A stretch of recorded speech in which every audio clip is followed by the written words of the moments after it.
आप देख रहे हैं देश का सबसे भरोसेमंद चैनल EN दिल्ली नेशनल।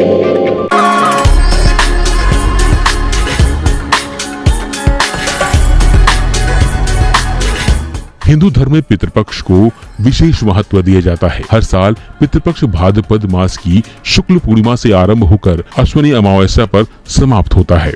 लगभग 15 दिनों तक चलने वाले इस समय में लोग अपने पूर्वजों को श्रद्धांजलि अर्पित करते हैं और उनकी आत्मा की शांति के लिए तर्पण करते हैं। इसके साथ ही श्राद्ध और पिंडदान भी किया जाता है।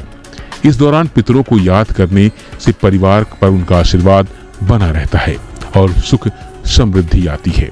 इस दौरान हम अपने पितरों की पूजा करते हैं और साथ ही साथ उनकी आत्मा की शांति के लिए श्राद्ध तर्पण आदि करते हैं।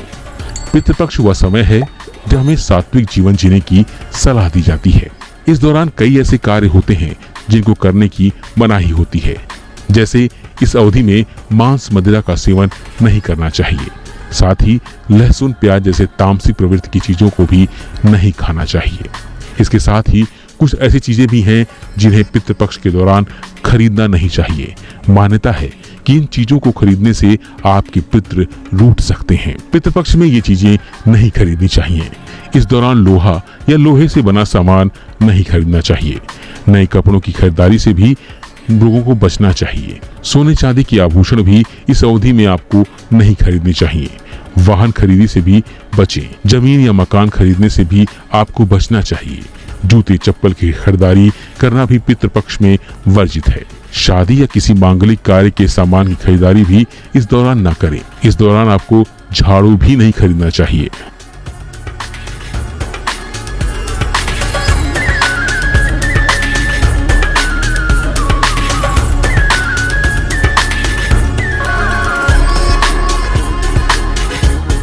इसके साथ ही पितृपक्ष के दौरान लोगों को अपने जीवन में कुछ बातों का विशेष ध्यान रखना चाहिए जिससे पितृ प्रसन्न होते हैं।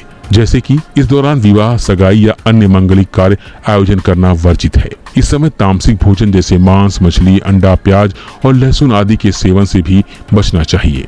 इस दौरान लोगों को ब्रह्मचर्य का पालन करना चाहिए। ज्योतिष शास्त्र के अनुसार जब पूर्वजों की आत्माएं अप्रसन्न होती हैं तो इससे वंशजों के जीवन में कष्ट और बाधाएं उत्पन्न होती हैं। इस स्थिति में पितृदोष कहा जाता है।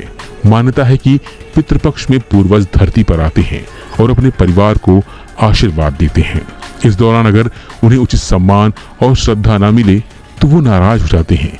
इसीलिए इस अवधि में किए गए कर्म अत्यंत महत्वपूर्ण होते हैं। फिलहाल के लिए बस इतना ही। बाकी अपडेट के लिए बने रहिए।